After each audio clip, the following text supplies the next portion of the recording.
God is with us always. The key, though, is are you always with God? When I lived in St. Petersburg, Florida, there was this old church there, and I would go stand every morning in front of the stained glass of the Last Supper and just spend a few moments staring into the eyes of Jesus, and then whatever would come to me, I would ultimately turn around and turn it into a video for the day. Well, this morning, I audibly hear him say, "Why don't you talk about forgiveness?" Which is a topic I'm an expert on. Trust me, there's been lots of practice. So I set up the tripod and I start talking about my own journey of forgiveness, which began with forgiving the person who did essay type things to me as a little boy.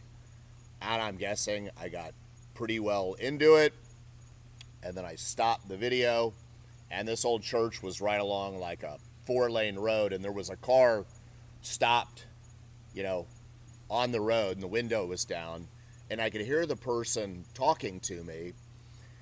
And I couldn't really make out what they were saying, though, so I said, "Hey, my name is John. Is it okay if I approach your car?" And the reason I couldn't understand what they were saying, it wasn't the distance, it's because they were crying uncontrollably. And the lady finally gathered herself and she said, "How did you know I would be right here at this exact time and need this exact message?" Now, at first, I kind of thought she was talking to me, and I was like, "I didn't. My name is just John. I just come out here and talk to God and shoot these messages." And then I got the bigger picture. And that is the God that we serve, that knew this lady would be stopped at this, and this isn't like 4 o'clock in the morning, by the way. At this exact moment, I would be queued up talking about forgiveness. It really, really blew my mind. And then, even more than that. So, I then turn around, I'm like, "Thank you, God, thank you, God, thank you, God." And the wind gusts, and I feel something hit my leg. And I looked down, and it was a helium balloon that no longer was heliumized. I don't know if that's a word.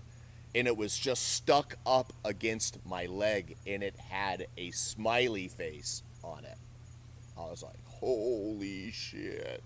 So I took it, I shoved it under my shirt. I looked like an obese person. And I'm like, "I got to keep this." Now, that week, it was also, I don't know if it was my dad's birthday or Christmas, but God said, your dad is really beating himself up, you know, once he realized all the stuff that you went through and how he wasn't there for you. And give him this present for, once again, it was Christmas or birthday, I don't remember. And I gave it to him. He has it on his desk now as he battles cancer. And he was, "How did you know?" This was the exact sort of gift I needed. So the message is, God is always with you, but are you going to invite God in and always be with God? When we invite God in, for all the people who say, "Where's God in all this?" And I say, well, have you invited God in to live through you? Because when God lives through you, he's down here with the ones that he loves. And for tips on making that invitation and following God and what it really means, give this channel a follow, because it's not exactly what you think. And have a great God day.